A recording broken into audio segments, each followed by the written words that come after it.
Love this podcast? Support it and sponsor today. Simply head to ozcastnetwork.com for details. This week at Safeway, shop the 10 for $10 produce sale. With the 10 for $10 produce sale, get items like large avocados, mangoes, green, red, orange, or yellow bell peppers, cucumbers, large lemons, or 16-ounce bags of Signature Farms baby-peeled carrots for the member price of just $1 each. Plus, select meats like Signature Farms 80% lean ground beef and Signature Select extra meaty pork loin back ribs are buy one, get one free this week. Hurry in before these deals are gone. Visit Safeway.com for more deals.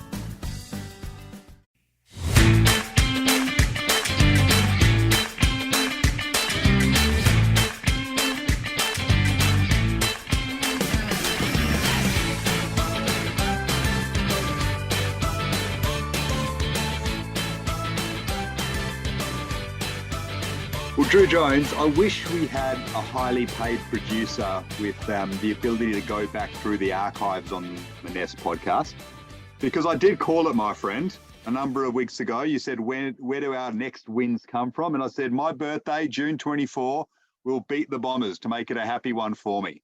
So in an ideal world, we'd have that audio to play to start the show. Well, happy birthday, Garvey. Thank you. I've deleted Facebook, so obviously it didn't come up on my calendar. It was a very happy one in the end, mate. Thanks to the Eagles. Yeah, it was awesome. It's nice to be doing a podcast where the sky is not falling. That's for sure. And even more, I think something about the Josh Kennedy kicking 5 when the 48-year-old who can barely bend over gets a 5-piece to help us get over the line. How's that raw when he kicked his 5th? Yeah, it was fantastic. The crowd was good the whole game. Okay. And they deserve credit because, they dipped a little bit. That's natural when you're struggling as much as we are. And, I think Adam Simpson made a great point. We've given them a lot of joy over the years and they stuck fat with us. And, sometimes as fans, there may be occasions where you want the team to get you going. Sometimes as supporters, it's on you to support the team and provide the energy. And I thought the last couple of weeks we've done that. And there was just a great vibe inside Optus on Friday night. The fans stuck with the team despite, us being down in the first quarter, got them going, and then probably provided a 2-goal bit of energy in the second half, which was instrumental. So, yeah, we've been smashed a lot this season, and deservedly so, but the club deserves a bit of credit for the way in which the fans and players have gone about it the last couple of weeks, and they've got a bit of reward. Well, it has been unusual, to say the least, the level of the drop-off. And we know there's so many mitigating circumstances, but, having only just missed the finals last season and some expectation that if our senior players got fit, we might be able to give it a bit of a shake this season, to have to be going through one of the worst 8-week stretches that we've seen in modern AFL history in terms of performance. I mean, our average losing margin was 74 points. It's a bit of a shock to the system, especially for a team that's used to competing at the top of the table. So I think we can all acknowledge there were times where, supporting West Coast was feeling like a chore over that last 8 weeks. But, when you watch Friday night, and I'm sure like you, a lot of people and I went in with some cautious optimism, and it just, like, for some reason Essendon just felt gettable, even though they'd won the previous week. And Essendon started well and we were a bit slow, but when they started missing those short shots, I thought we're right in contention here once we get going. And so it proved. So it's bloody good to get a win on the board. Things just feel like you just feel better about everything. And that's, winning pretty much solves everything, let's be honest. It helps matters. And we've ended our losing streak, which is the worst in club history. So it's good to end that before it stretches out too deep. You know what I mean? Like, it's still not a nice tag to have attached to the season, your worst losing streak in club history. But we've cut it off now before it got out of control. If we hadn't beaten Essendon, it might have stretched another 4 or 5 games potentially. So that helps. And we just look much better as a team. The move to put Elliot Yeo back has been a game changer. I think it's given us just a lot more calmness in the ball on the ball, and we just seem far more assured, and everyone just seems to breathe a little bit easier when Yoey's down there. And not only does he calm everything down, especially without Jeremy McGovern back there, but he gets us going. Like you see him with the ball in hand, and everyone just starts moving that little bit earlier because you know that Yoey's going to drive you on, and kicking out, and when he gets it in the pocket, everyone just has a little bit more confidence about things. It's like when you play soccer and you've got a top-class goalkeeper, everyone just breathes a little bit easier defensively. And then when you get the ball in his hands, he makes a big difference. So that's been an excellent move. And then when you've got Liam Ryan and Willie Rioli back fit, we've got a bit of excitement and energy about us in the forward half. And Jack Darling's playing some really good footy. We've ridden Jack pretty hard this season, and maybe for good reason, but his last few weeks have been really strong, and that changes the way in which we play enormously. And Jamie Cripps, I thought, was fantastic too. We'll get onto him in a moment, but there's some key players there positionally have made a big difference, and we've got Big Nicholas coming back this week. Yeah, that's exciting. So it's absolutely locked in unless some sort of disaster takes place. He's definitely playing at the G. Played limited minutes and had 26 hit-outs and kicked 2 goals in the Waffle, and the Waffle reserves team actually wins because when Nick Nat plays, you're a pretty bloody good chance of winning. Doesn't matter what level it is. Elliot Yeo, like the last few weeks when I've watched him down back, I've been like, here's who's going to replace Shannon Hearn. Perfect body size, long kick, good skills. And if we want a handball out from the back and be a bit creative rather than just dump kick, you can trust Yeo with the ball in his hands to be creative, and he's strong and he's quick. So if that's the way we end up going, and that, maybe a year of playing down back, getting his body right, and then that's when you can start to think, can we start injecting him back into midfield again? Because that, he was an All-Australian defender, right? He was awesome down there for a period of time. So let's hope that sticks. It's going to be interesting. You still want to see him in the midfield. You still want to see Shuey, Yeo, Kelly have a crack at it together, even though Shuey's getting a bit older. But, he does make a big difference down back. I can see us using him in a Callum Mills type way. He'll probably will end up back on the ball. But then when we just need a calm head, you just move him into the loose man role. Yeah. And it just gives the team a lift. Or if you've got a couple of key players out and we've got midfield options coming through, then you play him there. But it's going to be an interesting one for Simo to manage because I don't think he wants to play there long term. He wants to get on the ball. But I think for the rest of the season, it looks like a very likely ploy, especially if McGovern's out. Yeah, for sure. Now, how impressed have you been with Brady Hoff over the last few weeks? I know he had that big game where he had sort of 25-odd disposals. That was sort of a while ago now. That was a pretty big loss. But considering we ran Geelong pretty well, to be in the contest and a chance to win in the last quarter against the Cats was pretty impressive. And then particularly in the first sort of quarter and a half, maybe the first half on Friday night, everything that was good seemed to go through him, through that centre part of the ground. He's just had something a bit special about him, I reckon. Yeah, he's got dare and dash in his game, but he doesn't doubt himself. That's what I like about him. He doesn't look sideways when he gets the footy. He's not scared of having it in his hands.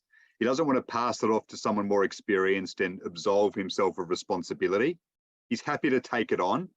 And in the second half, he spent a lot of time on the wing. And how many times have we spoken about that on this show? Needing someone to come through and give us some dare and aggression down the flanks. Well, Brady Hoff's filling that role. We thought he'd be just a halfback option and others would get a crack at it first. But he's proving himself to be a likely winger moving forward because he's aggressive with his kicks. He likes to get it inside 50. He likes to be attacking. He's the one who set up Liam Ryan for that excellent goal when he evades a tackle or he's half tackled but gets it free and manages to put one through. That was critical. That was Brady Hoff taking the game on, kicking forward straight away and not looking inboard for a more experienced player to have the responsibility. He's happy to do it himself. That's what I like about him the most, I think. Yeah, the way that we move the ball at times from half back through the corridor using handball, not just going back behind the mark and chipping it around, that was genuinely exciting to watch. That feels like a bit more like us. But I reckon he looks to me like a bit of a Swiss Army knife. I feel like you could plug him in a few different places, and because he's got good footy IQ and he's got a good feel for the game, he's going to be able to help us in multiple roles. And he looks like more and more like a draft steal. Even it's still early days, but looking good. The other one, go on. The other one I've liked is Rhett Bazzo.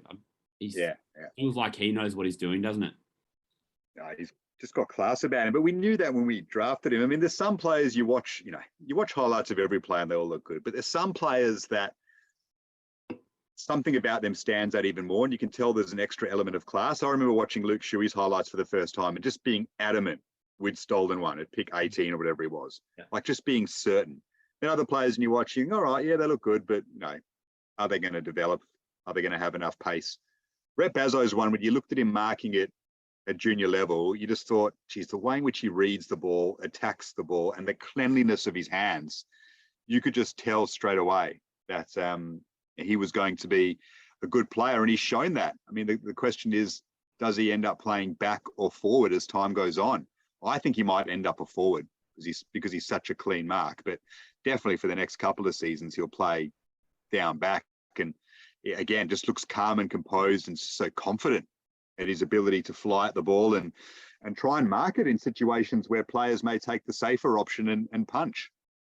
Yeah, well, he could do a Norton potentially. I think finished sort of top 6 in the Bulldogs best and fairest, playing centre half back as a youngster, and then all of a sudden he swings forward and becomes, a dangerous option up there. I mean, we know we've got a few options, with Oscar and Darling and Waterman. So it'd be interesting to see. But at either end, if he's going to be a prospect, that's good news for us. But yeah, just something about the way that he moves and the way he plays his footy has definitely got me excited. So yeah, give credit to the recruiting team that they're on the money.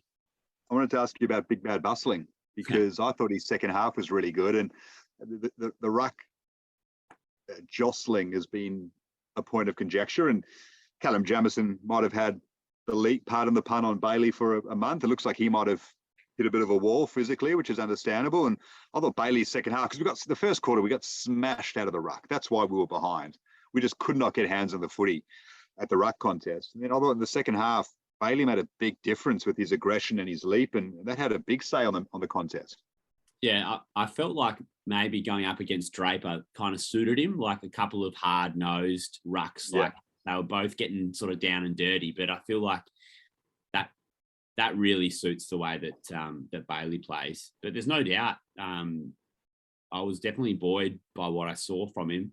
It's almost like he knew Nick Nat was coming back and was like, all right, I better up my game here. But he's taking, he's every now and then you watch him and he's like, okay, he is taking steps forward. Like it's not happening every week. And Nankervis and Soldo this weekend, again, it just presents a great opportunity for him to go up against a couple of really seasoned operators. But having Nick back certainly takes the pressure off him. Like if you think he's only going to do, say, 35% of the ruck work, he's fresher for that 35%. Like he can get that big springy leap going. He can lay a few big tackles and be physical. So he can really impact when he's in there. So I'm excited to see what those two can produce as a partnership. Like you'd have to think over the last 10 weeks, he's taken steps forward with his game. And so when Nick comes back, hopefully as a duo, they're going to really hit it off. Yeah. Well, I mean, 2 weeks ago, you'd have said if Nick's back, who goes out? Probably Bailey Williams, and Jamieson keeps his spot. That's flipped massively on the last 2 weeks. Jamo just looks sort of out of puff, which is fine. Yeah. And Bailey Williams, he's just him as a second ruck option now behind Nick Nat. Nick Nat would probably only play 50-60% of the game. Yeah, you feel pretty comfortable in that area of the park. Tommy Barrass, second half. What about that on Peter Wright? He was beating him early, but the ball was going in very easily. But how about that big mark by Tommy Barrass late? So, the Eagles' chance going around Optus. We think we're home. They kick 2 goals out of nowhere. All of a sudden, it's 10 points with 2 minutes to go. They're back in it. They get another move forward. But Tommy Barrass just gets in front of Peter Wright, chest marks it, if you don't mind, and the game's won from there. That just summed up the way in which he stepped up in his second half. It was great to see. That was one of those sort of 3 whiskeys deep, jump off the couch, and swear kind of moments. Considering how, Peter Wright's a good player. And he made us look, at times he was making us look a bit silly early. So TB really stepped it up. And, it's been a tough year to be a defender at West Coast with the amount of entries. And even again, Essendon had way more inside 50s than us on Friday night. And obviously against good teams, that's going to potentially leave us in a spot of bother. But yeah, Barras he's been holding up all season, and he was excellent again. Jermaine Jones off half back, I think, is starting to bear some fruit. Like the way that he's daring with ball in hand. He's tough, as we've always spoken about his toughness as a player. You know, he lays 8 tackles on the weekend. He's still a bit green as a defender, like we saw. Was it Toby Green? That was unintentional. Like they kicked 3 on him in about 5 minutes and about 4 or 5 weeks ago. But I can see the thinking behind it. And I don't mind it as an option, because he probably wasn't going to hold his spot as a forward, given we've got, a few options in terms of mediums and smalls. And then midfield rotation, he's probably dropping out of that as well. So, giving him a crack down back, and it doesn't look too bad. Yeah, Jake Waterman's another one who's still playing good footy. Like we spoke about him a few weeks ago. I think he's maintained and held his form, which has always been the criticism on Jake, not his quality, not what he offers in terms of versatility. It's doing it week in, week out. I think he's done that for the last month. I think he's been really good for a solid period. We'd love to see him carried on for the rest of the season. I think he can be such a valuable player if he does that. Jake the Snake's just impressing at the minute. Yeah, I've loved his game recently. He's played a few of his better ones in recent memory over the last few weeks. So it's positive for him. And we'll get to this like when we talk about the votes, but across the board of like a lot of players did play well on Friday night, and that's reflected by, I think 14 players got votes from the fans on Twitter. There's a couple of question marks. Petruccelli, 5 touches. And then obviously we're still trying to work out sort of where Rotham fits into the back 6. And then like Kelly was sort of quietish. Yeah. But he's been a little up and down. I know he's coming off the flu, but there wasn't too much to be upset about, I suppose. No, I mean, look, I think Rotham gets in off the back of his work in the waffle the week before. They asked him to play in the ruck, and apparently he did pretty well, had like 20 odd hitouts in a position that isn't one that he's comfortable in. But I reckon they looked at that and went, that's putting in a shift. That's working hard for your spot.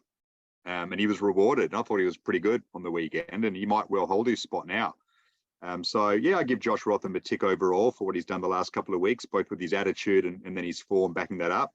Yeah, Jack Petruccelli quiet. I mean, he might come out of the team. Jamison obviously comes out of the team this week for Nick Nat. Petch might be the other one. And that might be the only change, just those two. I mean, if Petch holds his place, he's probably pretty lucky considering his output. But it wouldn't surprise if someone else comes in for him. And then Jamison for Nick Nat, and that's it. Gaffey, he's been better.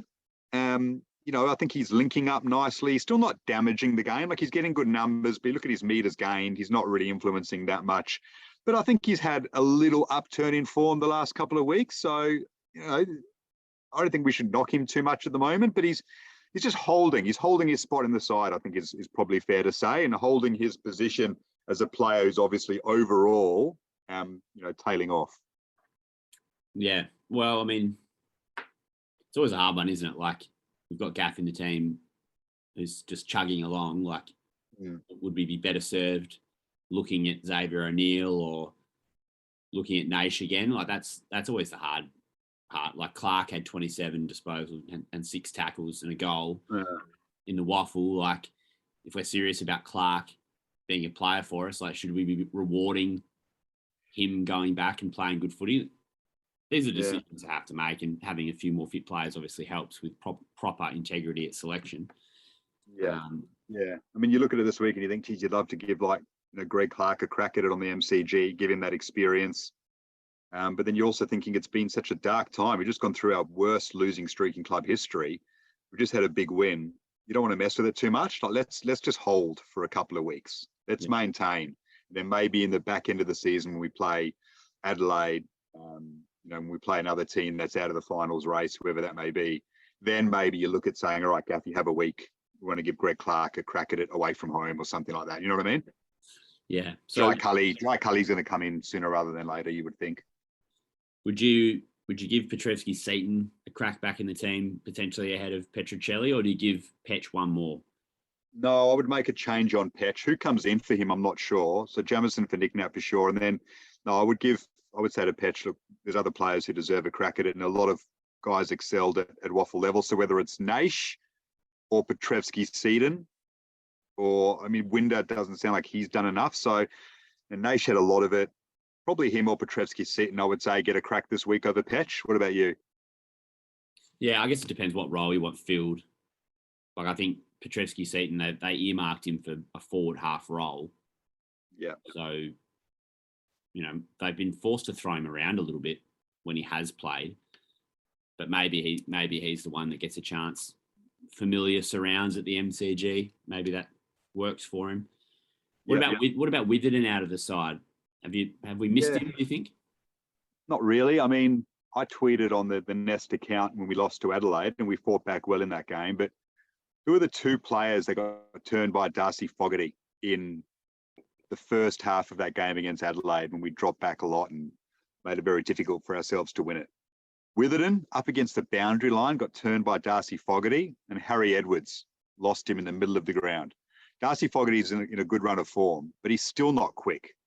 Like, you should be keeping up with him pace-wise at least, especially if you're Alex Witherden. Physically, if he beats you out, all right, fair enough, he's a very big boy. But you should be matching him for pace. And both of those players were dropped the week after. That wasn't a surprise to me. I thought that passage of play for both was telling. Harry Edwards had a very good week in the waffle.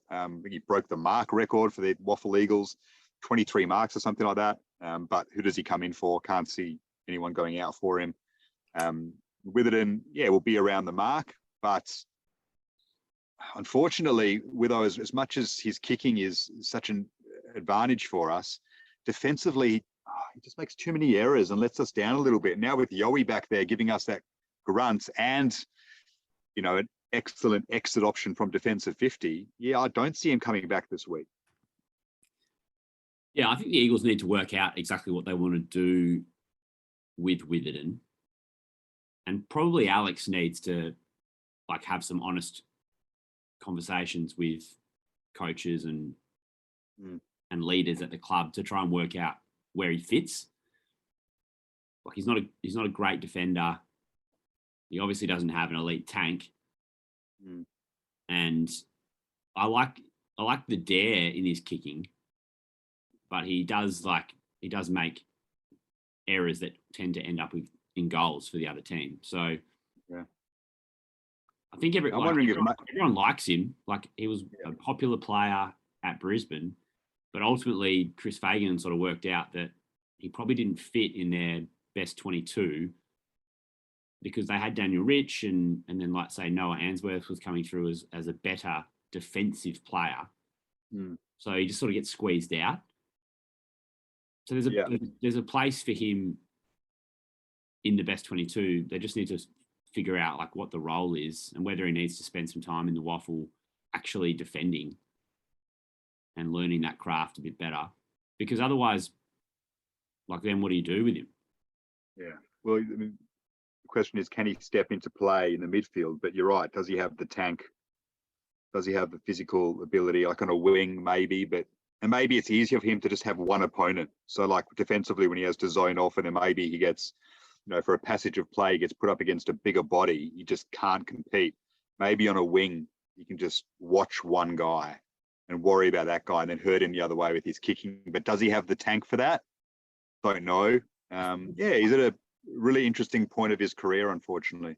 I think the wingmen at the moment in the AFL are the ones with the best tanks. So I'm not sure that's going to work. Anyway, it's interesting, and I'm by no means saying that he should be tipped out, but it's just it's getting to a point where you've got to work out exactly what he's going to do. Anyway, should we do the votes there, Daniel? Yeah, let's do the votes, because I'd like to talk about a player who we haven't touched on yet, and I've been saving it for the votes because I actually gave him 5. And I'm very surprised that he did not get one coach's vote. I thought he was our best player, and that's Jamie Cripps. Jamie Cripps had 3 goals, 11 score involvements. That's the most of anyone. 6 inside 50s. That's the most of any Eagles. He kicked his goals at critical times in the game. I thought he was our best player on Friday night. Well, I mean, I'm not here to argue with you. Yeah. I didn't have him as our best, but he was good. He was really good. I thought he was fantastic. I thought he had more influence on the game for us than any other player. I really like Cripper's game. So I gave him the 5. I gave Yo 4, JK the 3, Jack Darling 2, who I think was instrumental throughout the 4 quarters. And then I gave Duggan 1. I'm probably harsh on Willie Rioli. He was really good. He's the unlucky one for me, if you like. And there's several others who are really good. But yeah, Cripper 5 for me, Yo 4, Kennedy 3, Darling 2, and Duggo 1. Yeah, I went JK 5. I gave Willie 4. So you didn't give Willie a vote? No, that's probably I might have glossed over Willie, but Duggan was really good as well. Yeah. Really I think there was a kind of week where and our votes reflected it. Like there were some people had someone as 5, and then the next person didn't have them in at all. Some person had one person, player as a 1 voter, then someone else gave that player 5. You could have made a litany of arguments for different players for this one. So it was that kind of game. But Willie a bit unlucky. Maybe I missed one there, and he could have been in for Duggan perhaps. But I thought Duggo was great as well. Yeah, I gave Yo 3, Cripps 2, and Darling 1. So a few people were saying I didn't do the maths in my head. That one of the coaches gave Darling 5 out of 5 coaches' votes. Yeah. And the other one gave him none. So yeah, it was that kind of game. He actually does look. He looks like a physical beast again. Like the way that he's running around and moving. Like it's so like being at that North Melbourne game when he come in off 3 weeks training and he was like a sack of spuds. It's good to see him back to, somewhere close to what we know he's capable of. Makes you feel a lot better about, the fact that he's got still a couple of years left on his contract. But good on him. He's obviously put in the work. And like I said to you, I mean, I was at 1 training session, but he was out there doing extras afterwards, and that all adds up if you do it, 2 or 3 times a week for 12 weeks. So yeah, good on him. So where does that leave us on the leaderboard? So with the overall tally was JK with 5 as per our listeners, JK 5. Yowie got the 4, Jack Dowling the 3, Willie Rioli the 2, and Cripper the 1. I don't think that changes our top 5 at all. None of those players have been close to it. I actually haven't done the tally this week. I will do it for us for the next episode. I apologise. But I don't think that changes things too much. And we've got the Geelong game to add up and add to it as well. I think it's still Tommy Barrass right up there with Gov and then Jack Redden just behind. So it'd probably still be TB leading, I would imagine, Drewy, the Nest Medal. But we'll make sure we've got a full tally for you next week. Richmond this week, mate, are you going to the game, and what do you make of it? And, is there a worry that we might drop back a little bit this week and they can do some damage to us? I mean, I would say I'm worried that they might do damage to us because they're a great side. But I think we can sustain what we put up. I think there's still areas for improvement. Like we lost contested ball, we lost inside 50s, we lost the tackle count. And while that's not necessarily unusual for West Coast under Adam Simpson, like I think those are areas that Simo's trying to improve. So if we can, like traditionally Richmond haven't been the strongest contested ball side, right? Or the strongest clearance side. Maybe that's an area that we can try and get hold of them, especially with Nick Nat back in the team. So I think there's still areas for improvement. And they'll have Prestia out and Cochin out. Their midfield's a little bit thin without those two. Yeah, so Prestia, in my view, is almost their most important player. Definitely. I agree wholeheartedly. When he's up and running, like he's actually a freaking gun. But he's just injured so often that I guess we don't get to see it. But he's a genuine star. So they'll miss him. And that would have been, like, that's an emotional and physical taxing game they had against Geelong. And I know they get an 8-day break, but and they're on their familiar surrounds of the G. But yeah, you never know. I think we'll give them a decent shake. Whether that results in a close game or a win is another thing. But over the last 2 weeks, I've liked what I've seen from West Coast, and And Richmond are, they've won 6 of their last 8, and they're clearly going to be a factor come finals. But I think we're in the game for sure. Do you reckon JK goes? I'm just thinking about that now. Like, is there a chance they just don't take him to the G? Hard to drop a bloke after he kicks 5. I know, but he does feel like he's hanging on physically at the minute. Like he needs a breather. Does the 9-day break help though? Yeah, maybe. I hope he goes. I really do. But it wouldn't surprise me if they kept him at home. You just want it, like, they haven't got Bolter, and Tarrant has like a plate in his finger and got, like, he got physically thrown about. Like, he went back with a fight and got smashed by Cameron or Hawkins. Like, he's not going to be 100%. In fact, I don't even think Tarrant's been that great for Richmond. I don't think he hasn't fitted in probably as seamlessly as they were hoping. So no Bolter. Grimes has to worry about, Darling potentially. Then you get Tarrant on JK. Then does that free up, Waterman or Williams, or Cripps gets off the chain again? Like, as many weapons up forward. I mean, I know it's an easy thing to say, but as the more weapons, the better, right? Yeah. I'd love to see Connor West tag Liam Baker. Oh, that's a great call. Yeah, just follow him wherever he goes. If he goes through the midfield, you go with him. If he plays off half back, you play a defensive forward role, because he's such a damaging player at the minute. He can break a game open in 10 minutes. Connor West is the perfect matchup for him. Yeah, well, he hurt us last time. You wouldn't put Yowie on him because Yowie, obviously, they all killed us last time. You're right. Yowie, we need him free. So, yeah, I'm not sure who the matchup. Liam Duggo to Bolton. Oh, that makes complete sense. Yeah, I like the idea of just saying, you're a senior player, you're a leader. Like, look, you're just going to have to sacrifice your game a bit this week because this guy killed us last time and he could have kicked 8 last week.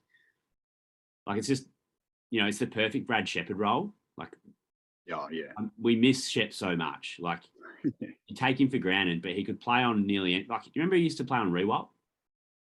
Yeah. Like, the best for his matchups with Robbie Gray. He used to just beat him every time. Yeah. Yeah, so not having Shep to put on Bolton's, that hurts. But yeah, Duggan's not a bad shout. Duggan probably makes sense. Look, they'll probably win, but a lot of people think we've turned the corner now and that we're going to be a very difficult side to beat in the second half of the season. And I think we might have a couple of down games where we're perhaps beaten rather easily, but I think overall that's probably accurate. And I've just seen Nick Nat has been speaking now as we've been recording, saying, we want to win as many games as we can in the back half of the season. I hope I don't see any Eagles fans going, oh, well, we're going to lose our place in the draft order and, we're going to drop back a couple. And winning games, a winning culture is so much more important than the order of a couple of draft picks. Like 3 or 4 wins can have a much bigger bearing on a group than the gap between pick 2 and pick 4. Do you agree? Yeah, 100%. And the first 2 picks I think are going to be Vic Metro boys plus Will Ashcroft anyway. So I'm not going to be that upset about it. I'd rather win games of footy. And also, teams that end up with number 1 draft picks, they're the teams that sack their coaches. Yeah. Like North might end up with number 1 pick, but they're going to be a club in turmoil during the off season probably. So I know who I'd rather be.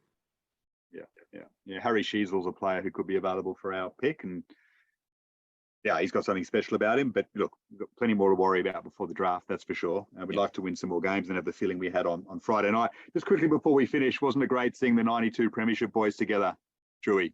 Just wonderful. I mean, we've spoken about the 92 flag a lot, but that's one of my greatest sporting memories as a kid, watching that with mates, and then my dad taking me to the parade the next day, and just fantastic memories as a youngster when you're becoming sport obsessed and these guys are your heroes and you watch them win that flag. It was just wonderful. And just seeing them at Optus that day, and Peter Sumich on the front bar a couple of nights before, and all the memories of their 92 flag were just fantastic.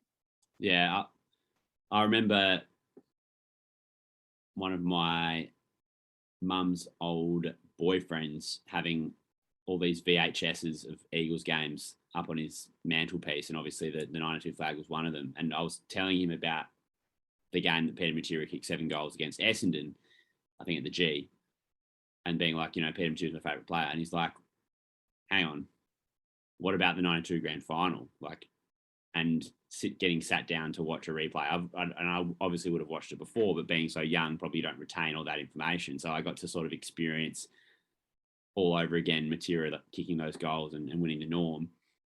Those memories stick with you, and it's part of the fabric of our club. So yeah, it was bloody great to see them all there. Well, not everyone was there, but most. And of course, we're hoping that Roo gets well soon. But yeah, and those boys get to catch up again in a couple of years. Hopefully, when we're back up the ladder. Fantastic. Good stuff, mate. Jack Darling's 250th this week, I've just seen as well, which is a big milestone, and he deserves his credit. You know, he's copped a bit beginning of the year. Maybe some of that was justified. Deserves his dues this year. Like third best key forward in the history of our football club, third highest goal kicker, 250 games, massive milestone. There aren't too many Eagles that have hit that mark. So well done, Jack Darling. Hopefully the boys play well for him against Richmond on the weekend. And who knows, Drewy, maybe we'll have another win. Yeah, just rounding into form at the right time to celebrate the milestone as well. All right, Garbian, you're a busy man at the moment, as am I. So get through this week and then let's enjoy Sunday. Good on you, mate. All the best.